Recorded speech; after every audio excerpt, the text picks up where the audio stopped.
Yeah. Good morning and welcome back to our Ask the Agronomist Facebook Live. We are here once again on a little bit of a chilly morning out in Alexander, Iowa. Yeah, it's kind of gloomy and cloudy and just not real warm. There's no rain, that's a positive. True, not yet.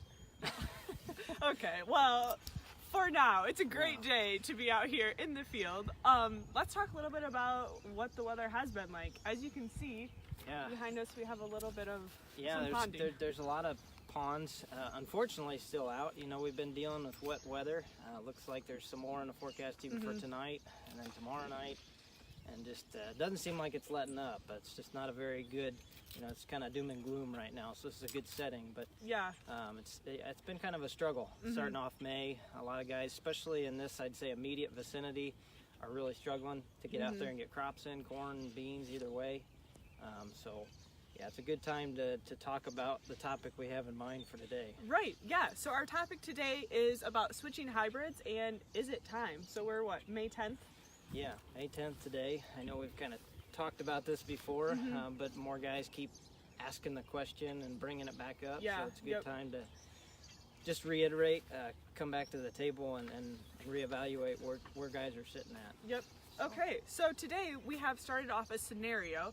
And our scenario is just going to be here in Alexander, Iowa, so really the heart of our territory. Yeah, because like I said, a lot of guys around here are struggling, so it's a good, good example spot to have. Yeah, for sure. So yeah, north central Iowa, and location-wise, which our normal maturities would be around that 98 to 108, let's say, 10-day window to give them something to think about, and then. Just to kind of put it into perspective, a lot of guys, obviously, you should spread out your risk, have different maturities in there. And if you're still trying to get your corn planted, let's say that we have some 102-day on hand, and then some 109-day. So maybe we were pushing the limit. We wanted to get that yield advantage from that later maturity. So we have some 109-day still on hand. Right now, looking at it as we are right now, we shouldn't be thinking about switching. We should be thinking about switching next week. Okay. So if we're sitting in the same boat next week, we really haven't turned a wheel yet. It's still this kind of forecast. We're looking at several days of thunderstorms in the forecast ahead. Right. Then we need to be thinking about switching that 109-day out and maybe moving it back 7 days. Okay. And that's primarily because most guys worry about making it to maturity. In time to not have to have all that cost of drying and so forth at the end of the season. So in that case, I'd hang on to the 102-day, not worry about that. You could plant that even into June, but that 109-day, you're pushing the limit for the window that we're at right here.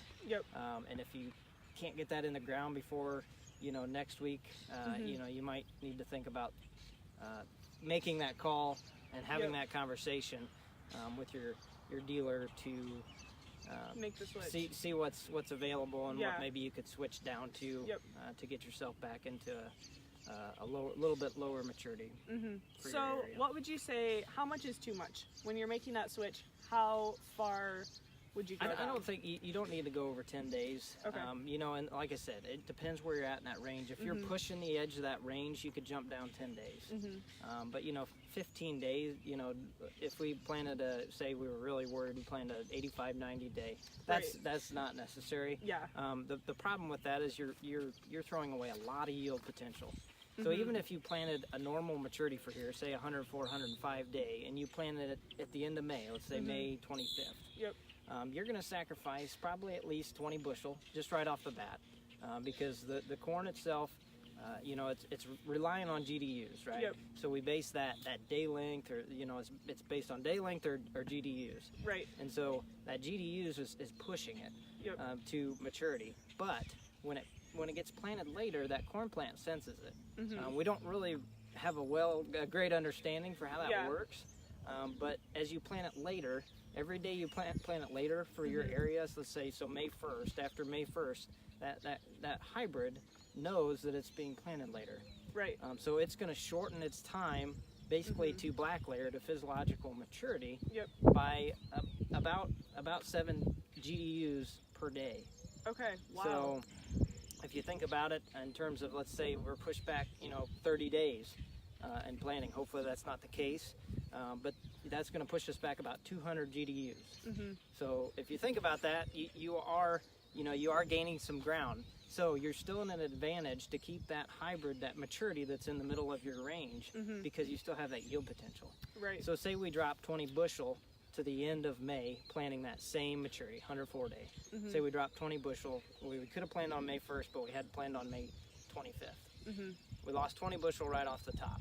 But if we would have switched and went another 5 to 10 days earlier maturity, dropped down to let's say a 94 day, because we were really concerned, even planting it at the end of May, you're going to lose at least another 15 bushel or better planting that later one, and you'd still reach maturity with the 104 days. So just trying to keep it in a perspective. There is a lot, 15, 20 plus bushel yield advantage from keeping that maturity that's in the middle of your range, or maybe at the lower part.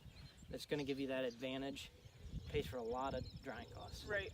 So that's something to think about too. I know a lot of guys get worried about that, but if you're in the middle of that range, now is not the time to be terribly concerned about that. If we're sitting in the same boat with the same weather outlook in another 2 weeks, you want to be thinking about that, because I would say in the middle of that range, you're safe to plant at least until end of June. And if you're at the beginning of your range, you could probably almost plant up to the prevent planting date. So just keep that in mind. Don't get really excited unless you're holding on to a lot of later maturity corn hybrids for your range. That's the key here. Those guys are the ones that should be tossing it around in their brain right now for next week and having those conversations. Okay, so 2 weeks at the front end of planting season does not necessarily mean 2 weeks at the No, it's not a direct. It's not a direct equate. From later planting to the end of the season. But it's amazing how those hybrids do adapt. There's research out there that shows it. Every maturity range will adapt. I can't. Even the university people can't really explain it well. It's not like soybeans; they don't sense that day length, but they do know that when they're planted later, they need to shorten that time, that window up. So they adjust it accordingly. Take a little bit off the front end and add a little bit during grain fill to make up for that, and still have that yield potential there. So, just keep that in mind as you're going about. And I kind of was looking at some of the GDUs here in Iowa. We're kind of blessed. Iowa State has a really nice the mesonet. They give you a really good. You can pretty much do anything compared to 30-year averages. But from May 1st to May 9th, let's just say you did get some corn planted around here by May 1st. We're still only looking at around 100 to at the latest 115 GDUs. So that means the corn's probably barely coming out of the ground. It takes typically 100, 125 GDUs on average to get corn out of the ground. So you're not that far behind. If we can get warm temps back, the next week and get some corn planted, you're really not out that much now. So. Okay, sounds good. Well, is there anything else that you'd like to add? No, I just say, make sure you think about what you're still holding on to, what's in your arsenal for hybrid maturities. And if you're at the later end of that range, then you should probably be paying more attention to this and probably be maybe starting, next week to have those discussions if you're still looking at this kind of doom and gloom forecast, So hopefully we're not in that situation, because we still want to obviously have that yield potential. You don't want to sacrifice all that just because you're getting worried. So we're still at May 10th. We still have a little bit of time. It's not the end of May yet. So. Okay, sounds good. Well, thank you for all the information today, and thank you for our listeners for tuning in. Have a good day.